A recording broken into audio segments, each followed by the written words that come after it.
did all the time go? Live, What? Okay. not Yeah. from New So we. York. Yeah, probably not. I don't know unless you moved in the past like few days. What's up, Nona? Thanks for Yeah. dropping in. Kristen, we need to get you a beverage. I feel like I'm drinking alone. I got my coffee Oh, going with the B12 added. Have you ever had this particular Nespresso pod? why are you, what is it? Is it like fizzy coffee? What's because B12 I only have in like pre-workout. And I mean, I guess Yeah, it just tastes like normal coffee. That's why I like it. Is that you get the supplements without the yuckiness. It might be like uh, micro dosing of B12. I don't know, but does it I have a like to little think that makes me FDA feel better. label? I mean, placebo's placebo pretty well. What's up, Yeah. Maryam?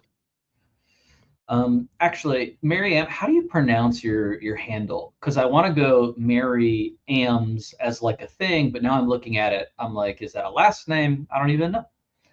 Mm-hmm. Um, All right. oh, actually, okay, well now I gotta wait. I was gonna pop. Once you pop, the fun don't stop, but I All right. can't. You can pop it. You can pop it. Okay, well now I don't really want to. So I'm gonna wait until it's a surprise. You can oppositionally defy me all you want. But Okay. yeah, thanks everyone for joining the show. I talked over you Oh, popping yeah, the can. I yeah. know. We're not in a place of great coordination today. My attempt at improving my internet has resulted in me having worse internet, and I don't know why at this moment. So thanks for bearing with Classic, that. classic banger move. Exactly. So we're gonna talk about science today, and I thought, oh Yeah, gosh, I guess like I have a lot to say, um, but I wasn't sure if it is what people expect. I mean, nobody expects anything from us. Oh, true, true. Actually, let us know in the chat if you expect anything from us at all. So I think Uh, okay, so Cameron, tell me, what do you think happens between some poor grad student doing science and like some drug or treatment coming out the other end?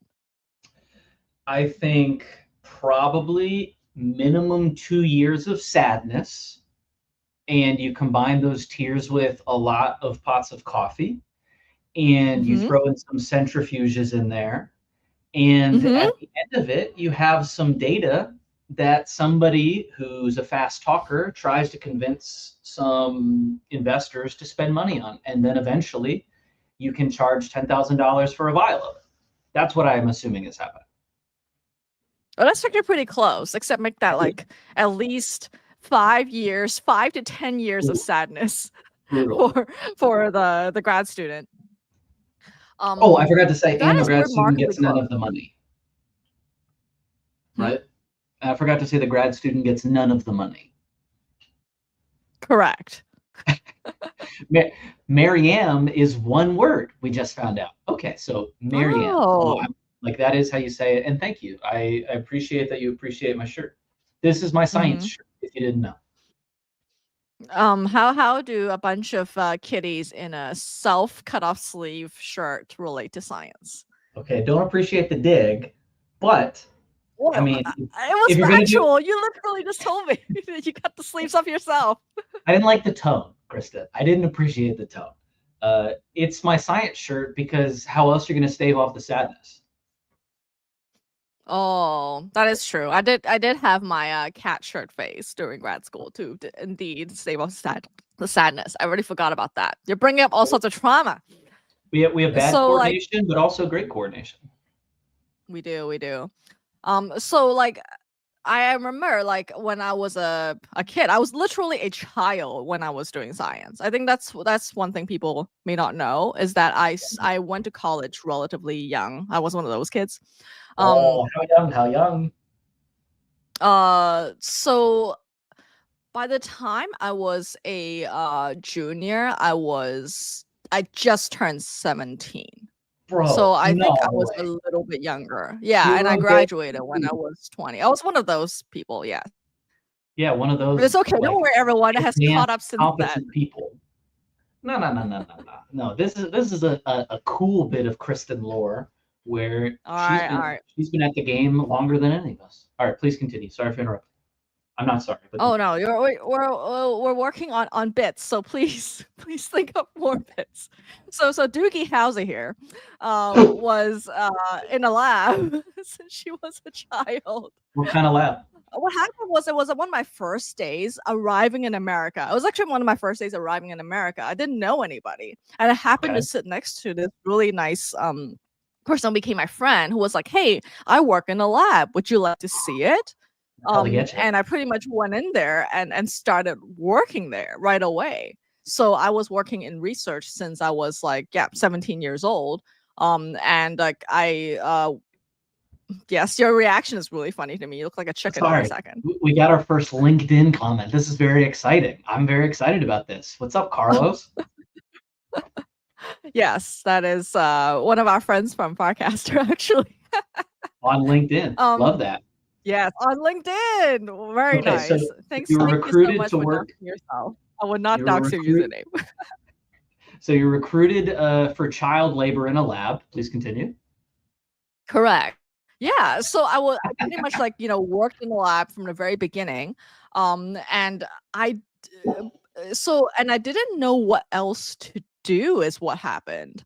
Like I was like, graduating college, and then it was kind of like, well, do you want to find a job? But what is a job?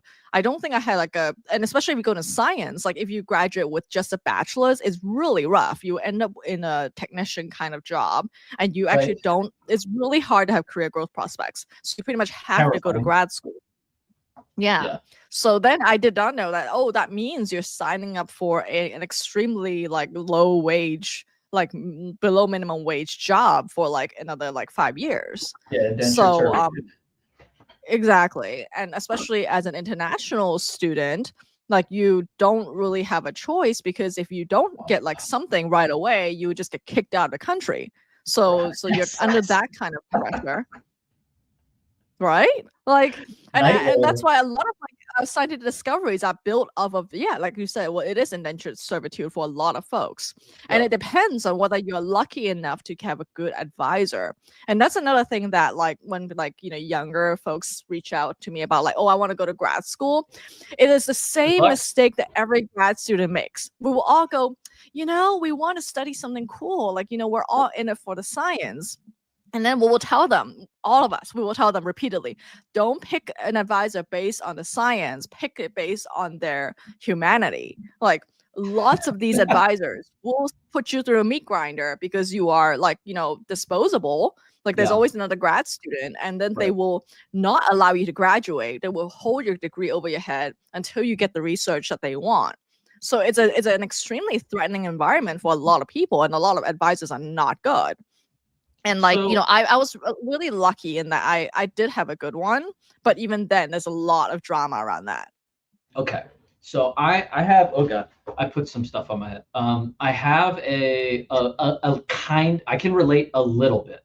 And so I don't know if I told you Mhm. this, but I did research too, for Yeah. like a year and a half. And so Mhm. I studied physics and math, and I did a dual honors thesis, but the point was to like publish the research, like Mhm. official, right? So I have a photonics paper published in an optics journal from my honors thesis, Wow. and so I have like a micro version of that where I kind of Mhm. saw my future path and life flash before my eyes, because like so Mhm. I commissioned in the army, and I knew I was going to do that my sophomore year because I got an army scholarship, so the army would pay for my school. But I had initially gone to school on a partial academic scholarship, so I like did good grade stuff too. And Mhm. so I like continued physics and math. I did that semester and a half of photonics research, and I like, God bless my advisor, like very nice man. I would put him in the category of like he did it for the science, and everything else Mhm. was pretty inconvenient, right? Like Mhm. he wanted to garden, and he wanted to be like knee deep in physics. And so Mhm. whenever we would try to like talk about the research or whatever, my guy had no idea about like what a career looked like, right? Because like he grew up in like the COBOL programming era, so he was 50 years Oh. past any. And like my undergraduate, like I outperformed at my undergrad, like the Virginia Military Hmm. Institute. As like if I had gone to like a nicer school, I probably would have been like middle of the pack, if that makes sense. And so like Hmm. the Yeah. school doesn't The send. big, no, pond, small fish. No, it's big fish, small pond. Yeah, big ponds and fish. That's what we're talking about. The but the so like I realized that like placements into the kind of programs that you're talking about weren't really possible from where I was at. And oh, by the way, I was going to Hmm. spend 4 years in the army too. And so like by the time I was applying to that stuff, I would have effectively like washed my resume clean of science. And so Hmm. that's where the dream of Cameron the physicist kind of died. But Mm. we'll probably get back to this, but like my dreams of being the household physicist or household mathematician, that stuff is coming roaring back here. But okay, so you lived this life, you had a good advisor? Question mark.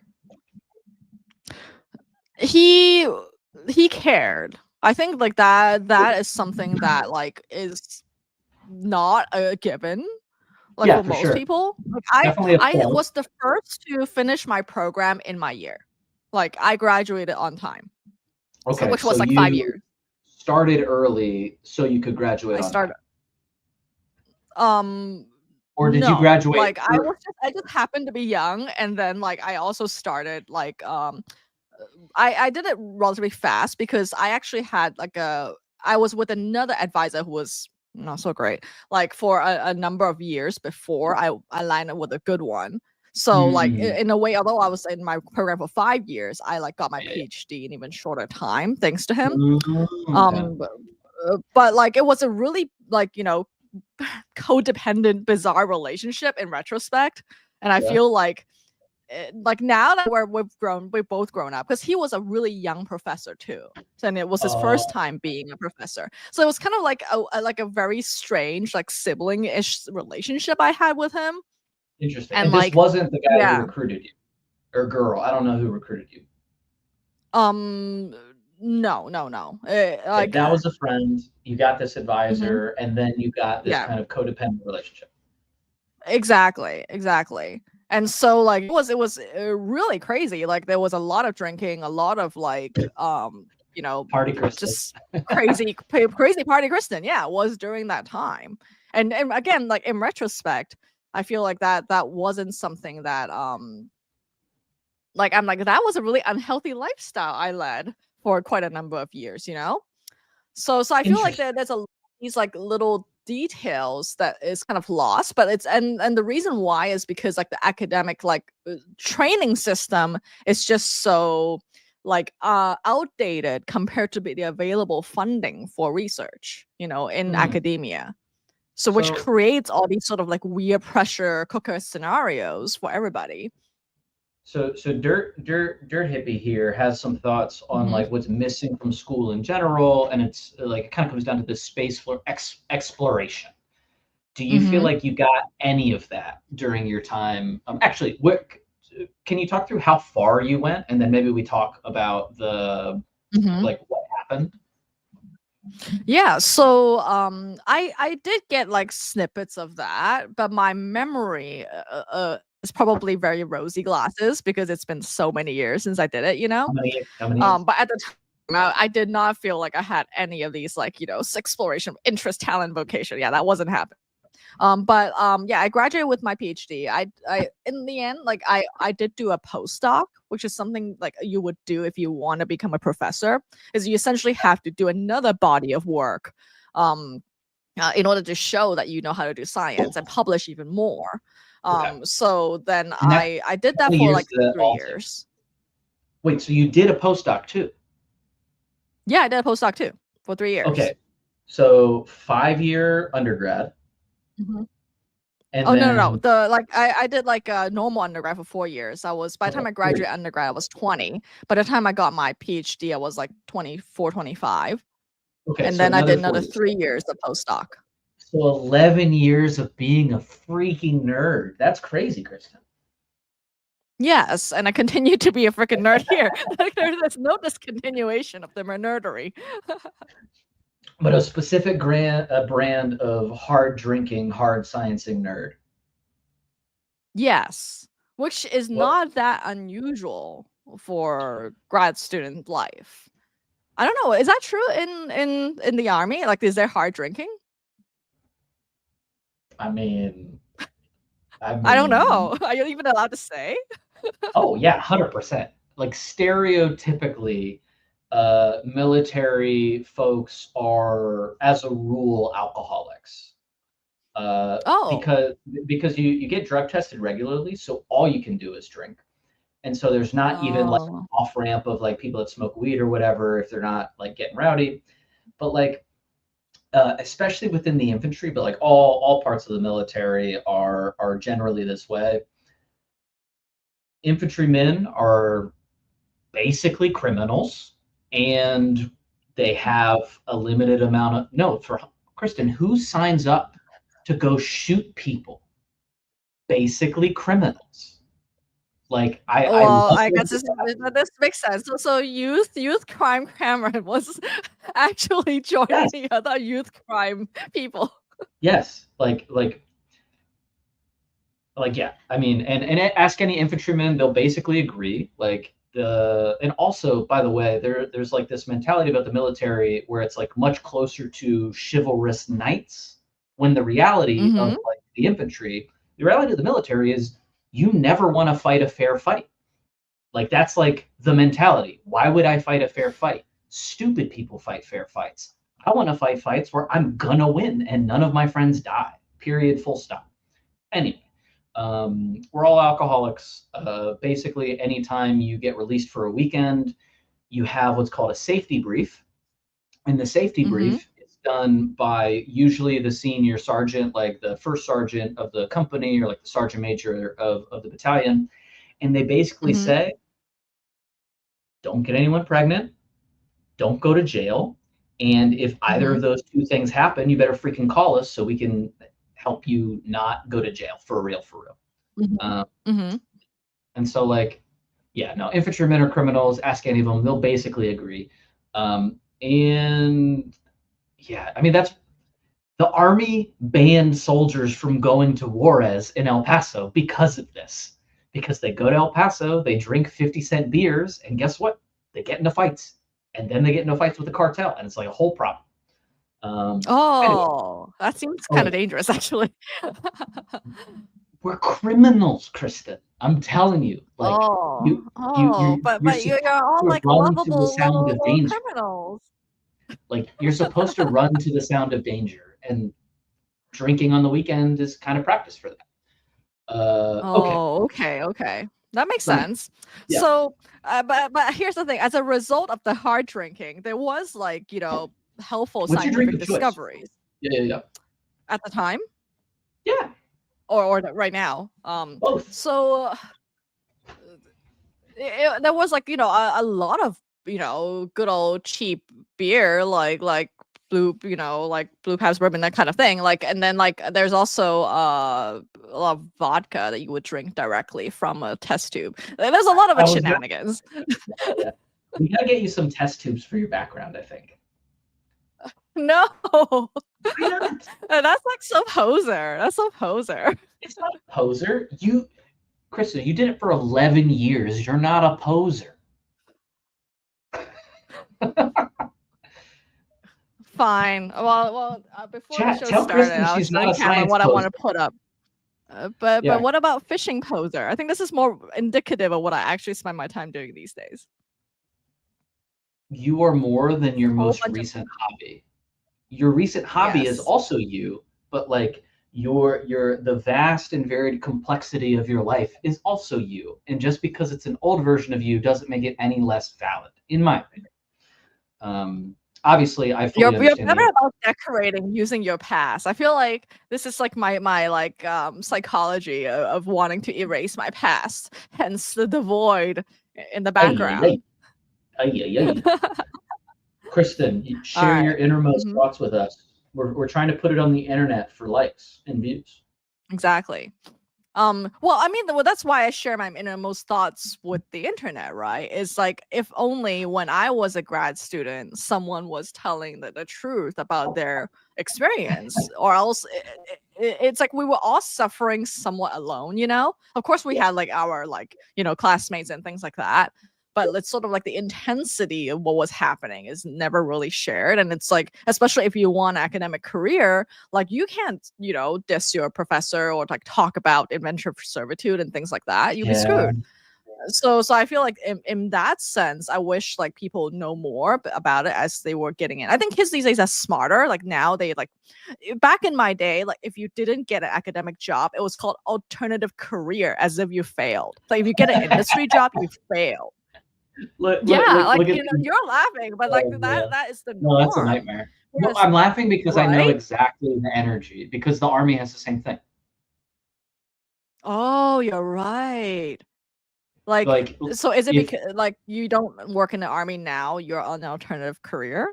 no. It's like within the army there are different branches have different right ways to do it. But if you Mm-hmm. don't do, a platoon leadership role here and a company command Mm-hmm. here, and if you don't have these certain Mm-hmm. key experiences, of which like Mm-hmm. luck plays a pretty big part on whether you're going to get those or not, then you just Right. have like you have this like B plus. When we were talking about this, you have this like B plus career or B minus or whatever, Mm-hmm. Mm-hmm. and it's still a good life. You still get paid the same, but you're never going to get Mm-hmm. what's called like a combatant command. So you won't ever be in charge. Like Mm-hmm. you have a ceiling that you didn't know that you had. And if you don't like know the right people, or if you don't know people ahead of you to tell you, hey, don't take this job, take Mm-hmm. this one instead, you end up in this. You end up kind of in a career cul-de-sac without realizing it, and it's not a dead end, but you've Mm-hmm. missed your shot at like the peak. Oh my gosh, yes. It's like the pedigree matters, right? And it's if you didn't 100%. make Yeah, all the right moves, then you're not gonna get that top tier, then that's like very narrow tip of the pyramid kind of career structure. So 100%. so I think there's a lot of relatability there. So like, Priyanka just I was got here. lucky. Oh, go ahead. Go ahead. Go ahead. Yeah, I yeah. was just, Thanks for joining us. I do want to say hi to Priyanka. You're I never was late. gonna Isis, good evening. to catch everybody up. Kristen is an alcoholic, and I was too. I was a functional alcoholic. I think like which How it again, goes. it's like so rare, right? For someone who's like, an Asian woman that to be able to say that on the internet, and Is to it? I acknowledge that no idea. past. I don't know anyone like does anyone know anyone who has ever said that on the internet? Probably Ali So Wong. oh, Ali Wong. Fine, fine. So that'll be so nice to be compared with Ali Wong. Um Aquafina. so Aquafina, that's true. So I think it's the thing. I was lucky. I had really good like paper coming out of my grad school. Like Yeah. I was studying You're multiple UCLA. sclerosis, like white matter. Yeah. Oh, did you go to USC or Um UCLA? I went to USC. USC. Okay. Yeah, which someone in the chat also went there. So Oh, don't hell be yeah. dissing. Don't be dissing USC. And I had a relatively good paper. Like I demonstrated that like there is a new mechanism for repairing your white matter, which is gets damaged after multiple sclerosis. And That's then like like my favorite that, kind of metal. as opposed to the other matter. What's the other matter, huh? If you know the white Gray matter is your matter. favorite matter. Oh, Gray okay, you're matter. correct. Darn it, I Yeah. can't quiz you. You actually know I stuff. mean, I've read a book or two, maybe 3. All right. Okay. So, and then like later on, this led to some drug discovery platform being developed, and that led to drug repurposing. So like, I wasn't part of this paper, but then like, Yeah. essentially using this platform that was developed based on this concept, like we now know that there is an over-the-counter drug that can help with MS in some cases. So That's it. it's super awesome. But then You Fremont, I look literally made the world a pixelated better because my place. internet is really bad. Don't let her Hmm? lie to you, Fremon. We've uploaded Kristen directly to the internet, but we don't know how to get her out yet. Oh, okay, yes. I'm stuck in the internet pipes and it's really narrow in here. That's why I'm really pixelated. It's a real So Wreck-It Ralph situation right now. that was a great cartoon. So like so I actually had a really like good case scenario, but even then like I fell off the pedigree train and there was just like Not no shiny enough. way for me to be able to continue. Yeah. Yeah. So but I think like this is where like things have taken a bizarre turn and relating back to crypto because like somehow like I haven't done science for like I guess almost a decade. Like I was in like Yep. biotech and pharmaceuticals, but then I was doing like marketing and like a lot of like medical education, which required like my scientific background, but then I Yeah. wasn't like directly like close to research itself. Is it like And now pharma like or because science or something else? I was in big pharma. Oh, Like okay, cool. yeah, so which we can also talk about a little bit. But then Yeah, no, I like was gonna throw something now in, but continue. Sorry. I just want to yeah, have a like conversation. you just want to have a conversation. My energy is frenetic right now, so like just keep on going. So chat, one of my biggest goals is to be able to like do you watch What We Do in the Shadows? Do you know Oh, that show? oh yeah. Okay, Who's your so favorite? Who's your favorite? I'm trying to like Colin Robinson your energy right now actually. Why are you I trying need to some of try to be that. the energy I'm trying to be vampire? an energy vampire right now. Suck it away. Um so yeah, and then right now the reason why I bring up all this like oh my god, things are so like messed up in academia is because I now have an opportunity to try to make it better using some of the blockchain technology and crypto rails and all of that. So I'm really excited. I will be able to share more hopefully in the coming weeks or so. Yeah. But yeah, like I'm in a weird position which I fell into of like, wow, I guess I'm gonna go back and fix what might be wrong for a lot of people. To not That'd be be able cool. to express the talent and Can, exploration.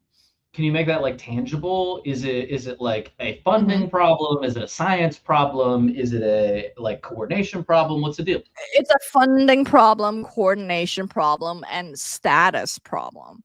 It's because Ooh, like a lot of prestige is yeah. ascribed to peer review publications. It's sort of like Ooh, what paper you publish is yeah, what's yeah, important, right? But then yeah. like what the so that means that people are not incentivized to share their data. Like it's like you get scooped. Like there's nothing worse than the feeling of being scooped.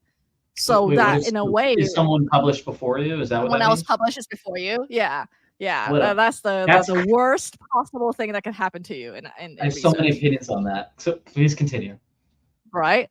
So like, what are some ways that we can encourage researchers to collaborate more? So there's a lot of these like, like they are hard problems, but I'm glad to be able to get into the space and to try to make it easier for everybody.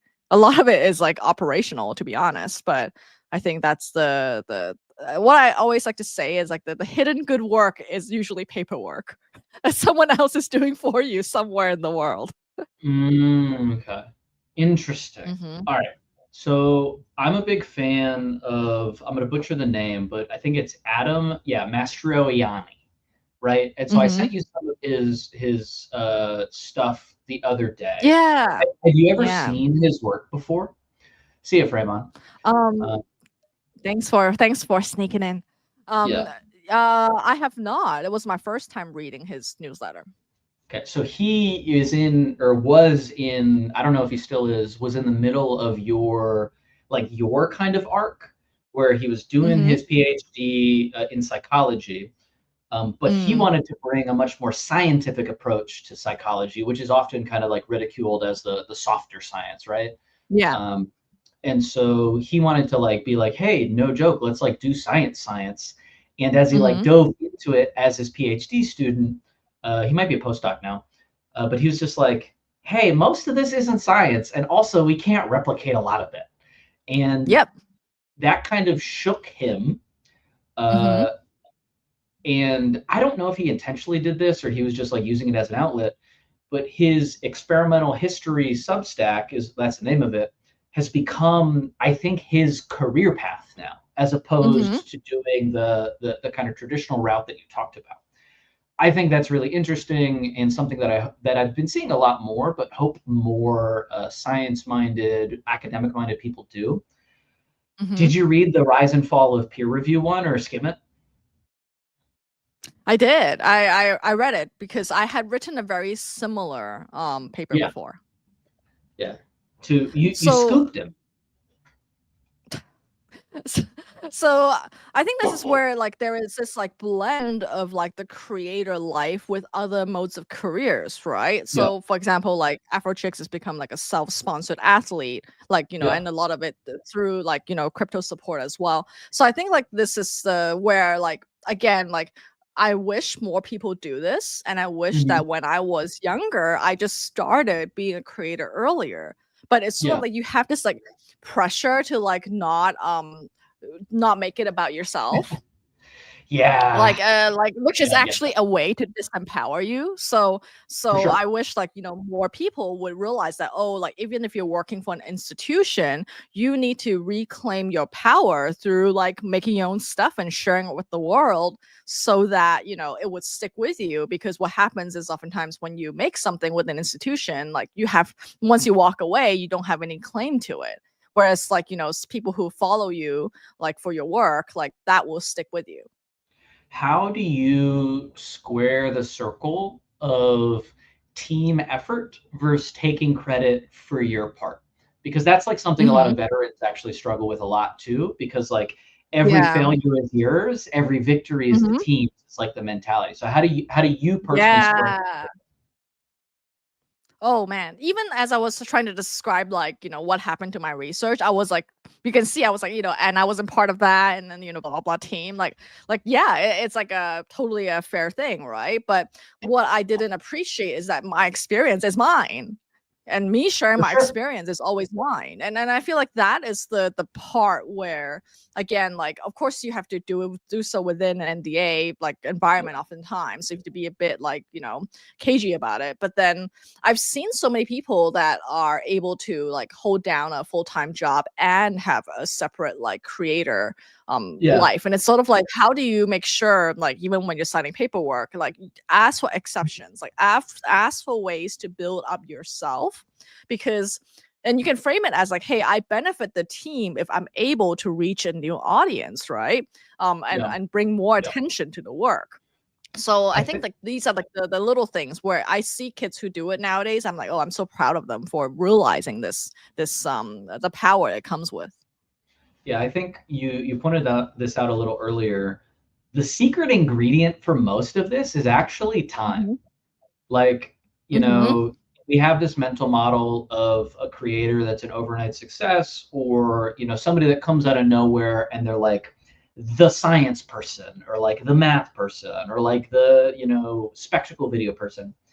But like, I think the path for people that are on more traditional like journeys in terms of academics or whatever, them just starting, as you pointed out a little bit earlier, not Hmm. committing to putting out like 100 videos every week, maybe just putting Hmm. out like a post a month or like a Hmm. video a month. It's like something. So as you find your footing in your career and you like figure out the things you care about and the things you want to talk about, you just start the habit of doing it, because before you know it, you're going to be 3 or 4 years into your career. And no, it wasn't like you just blew up YouTube overnight, but like in three Hmm. years, you might have 30 plus really high quality videos that are related to the stuff that you like really passionate about. And I think that that's it. That's like a really useful way of thinking about success for non-primary creators. Um, but I don't know. I haven't really seen too many examples of that yet, but we're still early in the whole economy thing. Hmm. Yeah, I like what Dungeon Master says here. Describe as trying to live my full life in the margins. So like Yeah. Cameron, for you, like now, like do you do the math and physics stuff? So I would say like I dabble. I have some machinations that are working. I'm not going to pretend that I'm like, okay. So another Adam Mastroianni thing is citizen science. He has a really good Yeah. he has a really good article about being like, you can Mm-hmm. be like, say you like biology, you can, in like the span of 6 months, probably Mm-hmm. become the preeminent bug researcher in your tri-county area, because nobody Yes. else is looking at bugs in your tri-county area, most likely, right? Because Mm-hmm. Mm-hmm. they're at a university or whatever.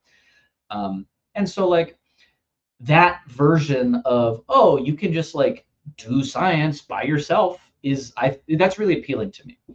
Physics and math is a little bit harder, because a lot of the like edges of science, or the edges of physics and math, are either in the Large Hadron Collider, or like, Mm-hmm. Riemann hypothesis like territory. The closest that I've come is, like, every once in a while I'll pop out my like mathematics for physicist books, and then I'll like run through some problem sets to just keep that sharp. Mm-hmm. Most of my like intrinsic enjoyment of math comes from my coding work now. So like, I'll do that, and I'll focus on that. But I have, ideas for stuff that I want to do in a more local area, but I'm not really doing it actively. What are some examples of math in coding? So okay, without, I mean, like, my gut reaction would say literally all of it.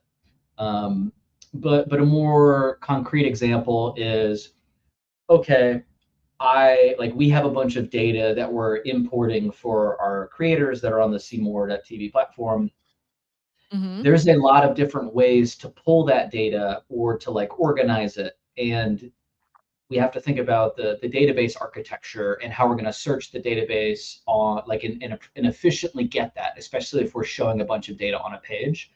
And so Mm-hmm. the math part of it is, okay, I research some algorithms or processes or different techniques for accessing data from a database, and I'm like figuring out how to chunk those or make subtables, and all those algorithms are like math. And so like the Mm-hmm. computer is just expressing the mathematically efficient way to do it. And so that's like the mathematical thinking that I'm doing in kind of my day to day. And it's not, hey, solve for X, but it's like the same muscles, if that makes sense. Oh, Cameron, use math, make code efficient, code Basically. not crash. Yeah. Okay. Like, an Okay. even simpler So example next is time I like, complain about something not working, I should say you're bad at math. you should, like, there is it's very connected. And that's why like good Hmm. coders tend to be, math people. All right, Mariam says, maybe I am studying bugs in my Tri-County area, Cameron. Kudos to you if you are. Yeah. Yes, I feel like that's another thing I'm really interested in supporting now is citizen scientists. I think like that's actually especially during the pandemic. That's when I Yeah. realized, like, as people were putting out, their like compilations of like what you should do and what data there is to support certain acts. I was like, damn, so many of my friends are better scientists than so many people I knew from grad school. And like I feel like that's exactly it. Like most people can like do like really critical thinking, and a lot of it is about like just devotion of time and effort. But like right now, I think the tricky part, especially for like biology or physics, is equipment, right? Like if you want to do wet lab stuff, like you still need the stuff to do it, and I think that's what Yeah. makes it really hard for a lot of people. But then hopefully, like, now with more data and AI and things like that, the more people can have access to be able to do their own research, and to be able to plug into communities so they can work together. So we talked about people doing science, because like I think we both Hmm. have an intuitive sense of like a person and whether they're doing science or not. Can you like Hmm. explain your version of what science is? Because I think it's sometimes not super accessible to people, especially if they didn't have like a Yeah. traditional like science education. So I think most people think of, well, at least for me, I think of the scientific method, which I Okay. think is a really like fancy way of saying like when you do something, you compare between, or you don't necessarily even have to do that. You just have to document what you're doing really well. Like to me, like that is the fundamental of science.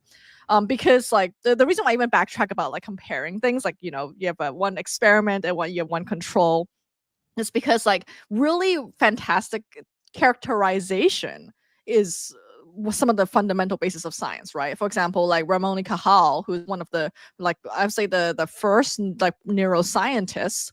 Like Yeah. what he did was he drew neurons based on a particular way in which they figured out how to like stain or like color certain neurons on the like in the brain under a microscope, and just Cool. literally like drawing that like created so many hypotheses and like led us to how we understand the brain now. So like even just be able to like clear observation is fundamentally what science is to me. But why is it important to document it? Because if you don't document it and don't tell anybody, it's the same problem as the creator. It's like you can do it, but then like if no one sees it, if a tree falls in the forest and there's no one around, doesn't make a sound kind of situation, right? Like the way I think about it is if Mm-hmm. you don't document it, your Mm-hmm. research is not in a position to be replicated, supported, or disputed by somebody else. And Mm-hmm. so the like evolution of science is kind of like the evolution of logic in people's brains, which is like when we Mm-hmm. made the switch from, hey, I think this is true because I think it's true, to, hey, Mm-hmm. I think this is true because I did X and that supports why I think it's true. And like Mm-hmm. it feels a little tautological or like obvious to say in 2024 of like, oh yeah, you need evidence before you like claim something happens all the time. But like people didn't used to do that. Like people actually still don't do it today a lot of the time. And Yeah.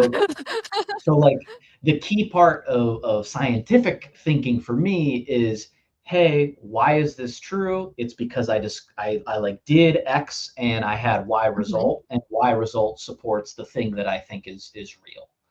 Um, which is really So you're saying like not that hard. forming a hypothesis and backing it up with some data.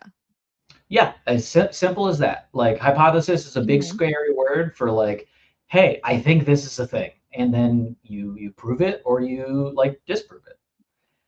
And Mhm. so like I initially actually, who was your first exposure to like science?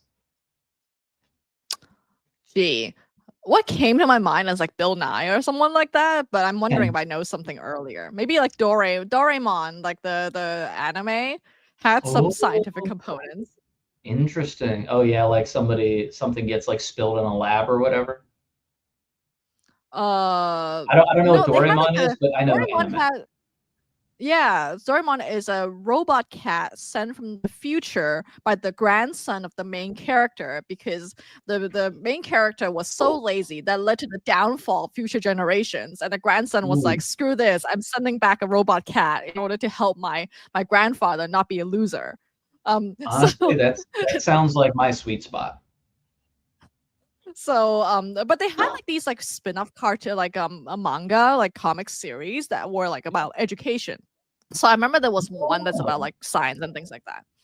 that's cool. So I probably can that. picture the character, I think. Okay. Bill Nye Mhm. was mine for sure. Mhm. The like I used to really like science because it was very comforting to know that you could be right about something. I don't know if that's an Mhm. insane thing to say, but for me, it was very comforting that you could be right. But that like changed over time because now science is really comforting because you know that you can be wrong about things. Mhm. Does that make any sense at all? That totally makes sense to me. I like, and actually in my real multiple bullet points about science that I had written down, one of them was exactly what you just said. Except we called it like alternative hypothesis. Like your whole point of doing research is to prove yourself wrong, actually. And I think Yeah. like that's like so counterintuitive to the way we think about the world. It's not fun. It's not comfy to be wrong. Yeah.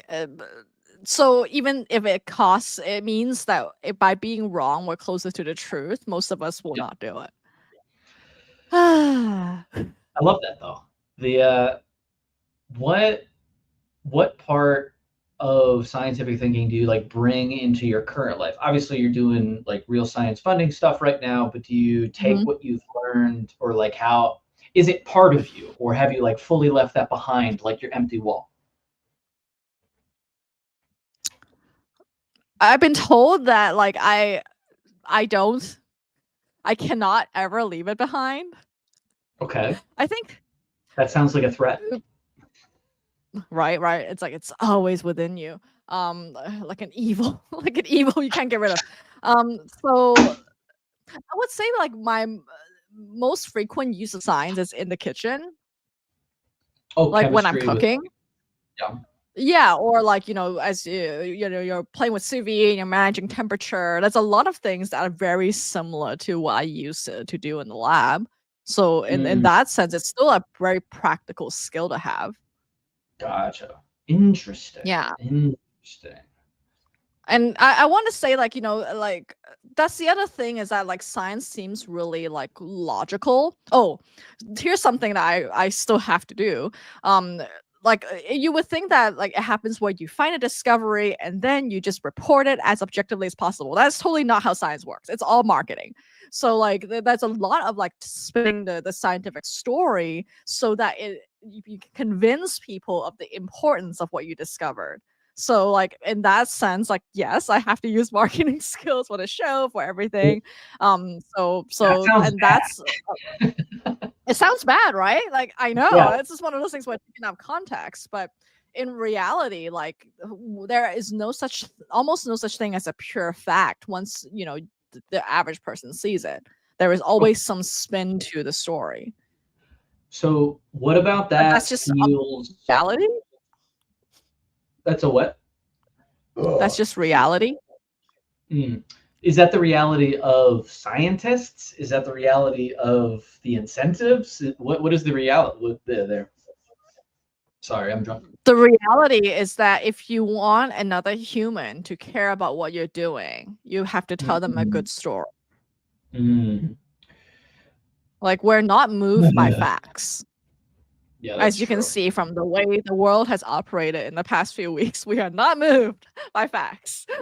So I mean, okay. So who is the we in that scenario? Because like science, like normal people don't read science papers, which like I think more people probably could. It would benefit them, but they're not gonna. So who Mhm. are they communicating to? Uh you don't read science, but it's sort of like the scientists have to influence other scientists, right? A lot of what you Okay. do, like because you have to go through peer review, you have to influence another scientist into agreeing with you. Or like you have to influence the funding like provider to think that your thing is worthy of money. What is your, because I know you got to jump in a second. What is your takedown of Mhm. peer review system? Just trash it. You're not trying to be a scientist. It's You're not trying to complicated. get I academic I feel like jobs. I don't wanna do a hard takedown because the issue is, like, what is better, right? So right now, the peer review system works like this. There are a number of journals that are owned by Mhm. these big companies, very few big Yeah. companies, it's a cartel, and they Cool. decide whether your findings are considered the best, which will in turn affect whether you will receive funding or not from sources because we're also Oh, using the same standard. cool. So therefore, like who you get reviewing your paper may determine the fate of of your finding. And So do like they do all nowadays the there is an experiments? attempt to pardon? Do they do all the experiments to like check if your science was good? No. Cool. It is purely by trust. And that's Tight. why That there's sounds so good. many of these like scandals out there, right? When people find out that wait a minute, this figure was faked and things like that. It's really so like a lot of times like when people are trying to develop it down the line like into a drug or like clinical trials, everything is rechecked then. So in the Mm, biotech industry essentially has to repeat everything that academic does because they don't, which rightly so, they don't trust it. yeah, they can't So productize in it. that sense there is some checks and balances, but then like in terms of like the prestige of publishing and whether you get funded, it is a messed up system because there is like one standard, which is the quality of the journal, and that means that you better be like meeting be well known in certain circles in order to publish there. So I mean, which again, like, is that really that different from the rest of the world and how it operates? Like, who knows, Yeah. right? But then like at least now like there's a lot that like biology at least can learn from open source software, for instance. So Okay. like, I feel like there's an opportunity here where now that's more like of these open access journals where anyone can publish. And so the Okay. idea is that like then the public becomes the peer review system. Like here's everything. You decide whether it's worthy or not. So there's like these like shifts that are happening, which like kind of opens up like the evaluator to everyone, which I think is more fair. So and then like also like the idea is like the more open public data there is, the easier it is for someone else to check it. Whereas before, like you don't even have to publish your data. You just like publish one summary figure and that's it. Like and no one can ever check it. Like that was how it used to operate. At least now, like now certain journals and certain funding sources say no, if you want money from us, you have to like put your data out there so other people can look at it. So there are these like shifts that are Yeah. happening that make more sense, and it's like super obvious once I say it out loud. Yeah. That's like one of the things that when I heard it for the first time, it made me really go, because like Mm-hmm. I love science. I think people can be right. I think like Mm-hmm. there is objective fact in the sense that like as close as we can to testable, repeatable ideas, like I think that is a real thing. But Mm-hmm. not gonna lie, hearing that kind of stuff does make like, a part of me a little sympathetic to the people that like are no joke. Hey, I don't trust science at all, of which I'm Mm-hmm. related to many, for better or for worse. And so like that's why I'm such a big fan of the Adam Mastrioni thinking, because like he's just Mm-hmm. trying to get more people to do the work so that we can maybe Mm-hmm. sidestep some of the problems that we've created.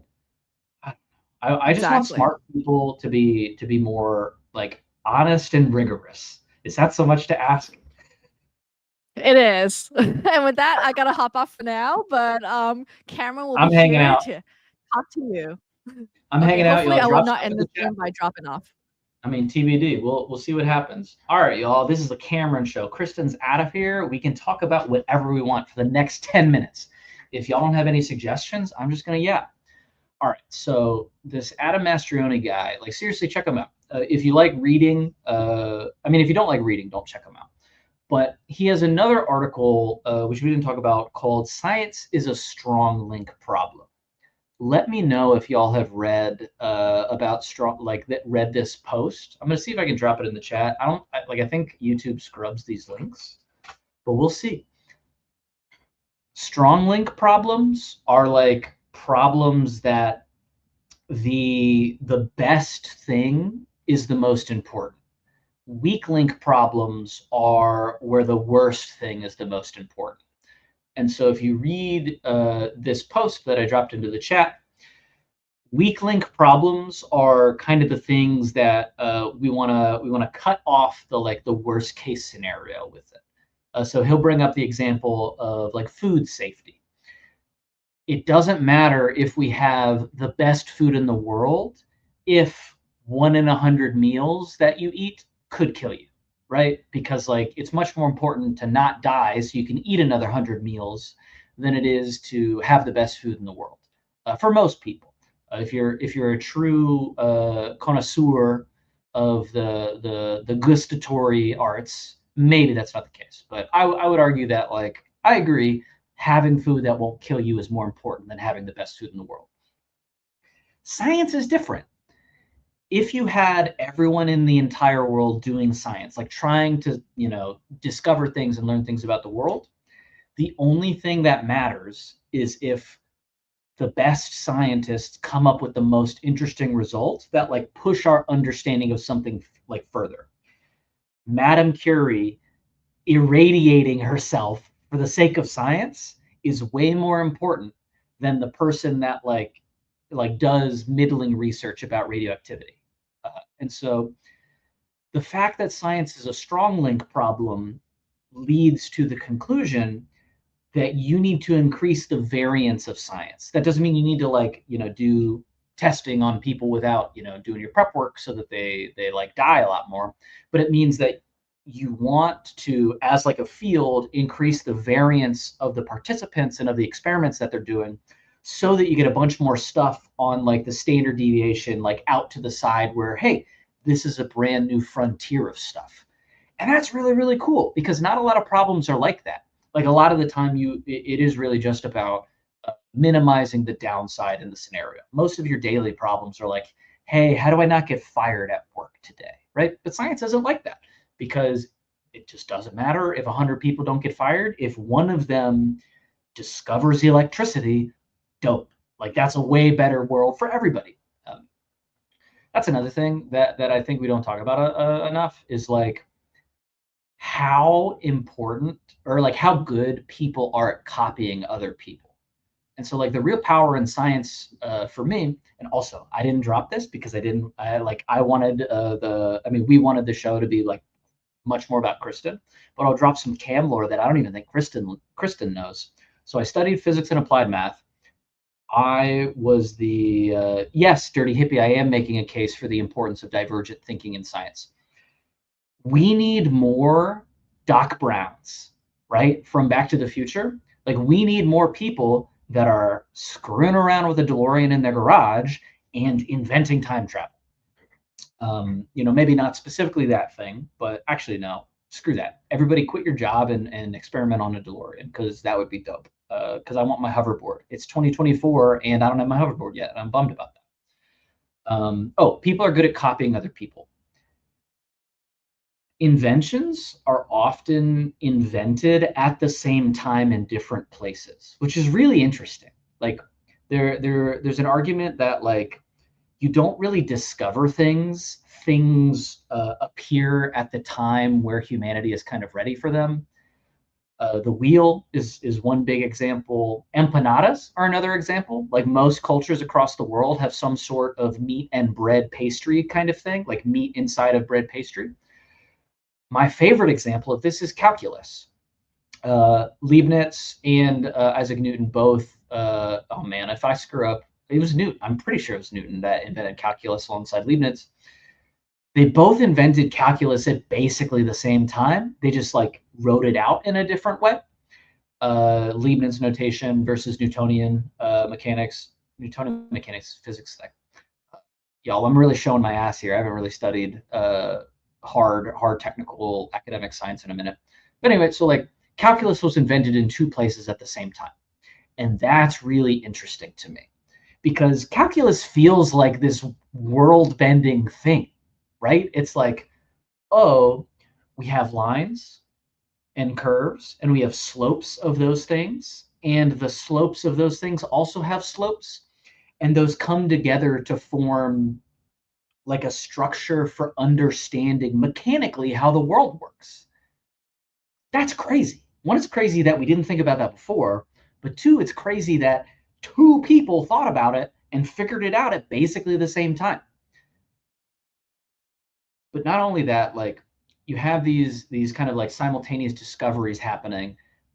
The ability for other people who didn't think of the first idea to look at that idea and be like, oh no, that makes a lot of sense. That's cool. And then take it and remix it. I mean, first they replicate it this exactly, and then they remix it, and then they turn it into a.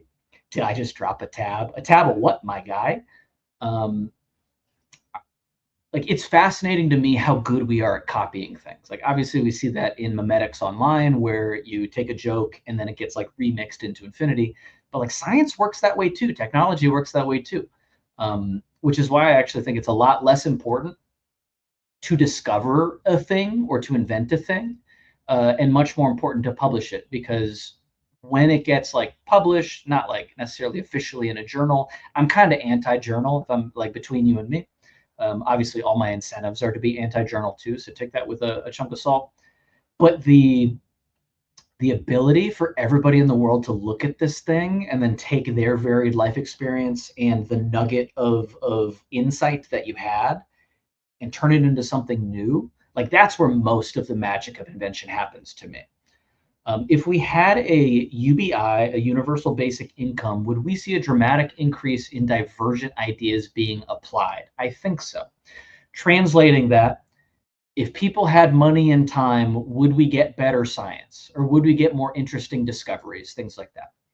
I think kind of yes. I'm a UBI stan, mostly because I just think I would like it if everybody had the opportunity to not die, in their life.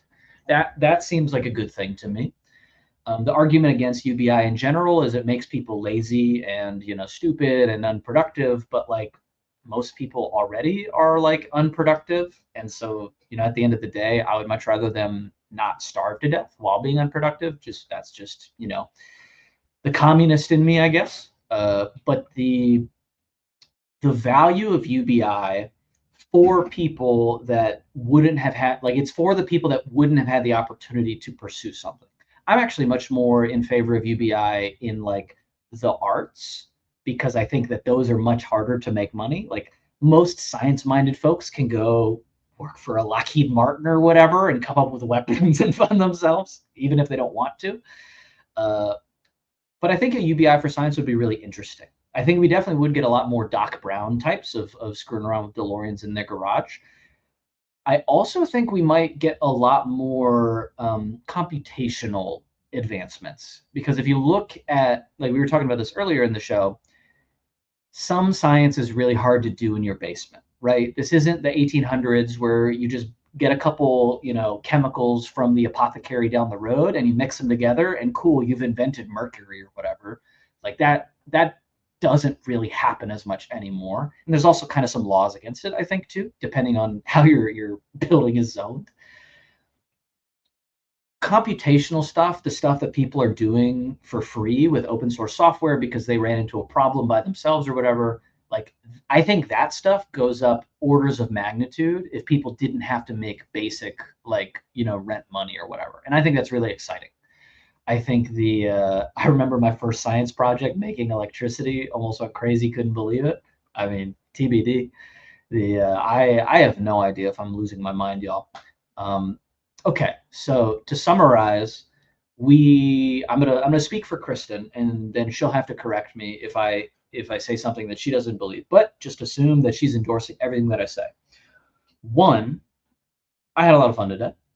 2, we're kind of anti-peer review. We're not anti like the concept of peer review. We're anti the peer review cabal, or like the monopoly, because, and I'll drop the link to another Adam Mastrioni. Oh, another thing from today, the Adam Mastrioni. We are stands of Adam. Hopefully he sees this one day and then invites us to hang out, because that'd be cool. He does a ton of like citizen science stuff too. He has like some science house experiments where he's like hosting people to just do science in a house, which I frankly haven't seen anybody else do. If we get big enough, I'm gonna start funding stuff like that. Need some money first.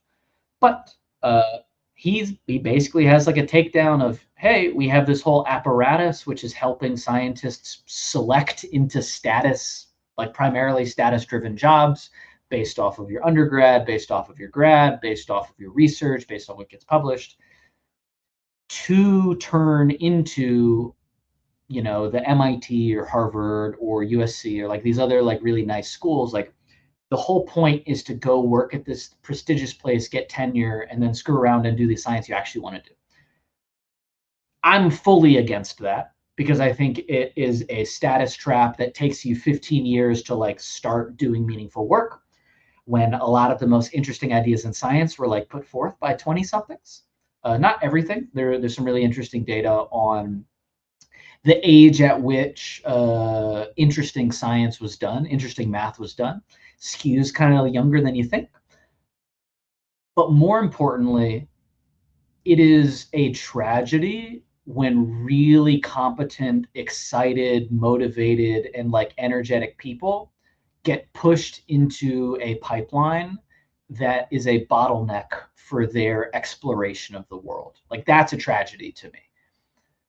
Like, should you be in charge of $100 million research budget when you're 22? I don't know.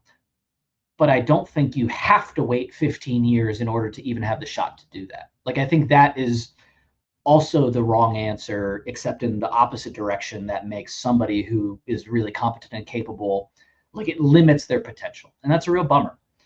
And like, frankly, the reality is we have more people than ever before that are like set up to do science-y things.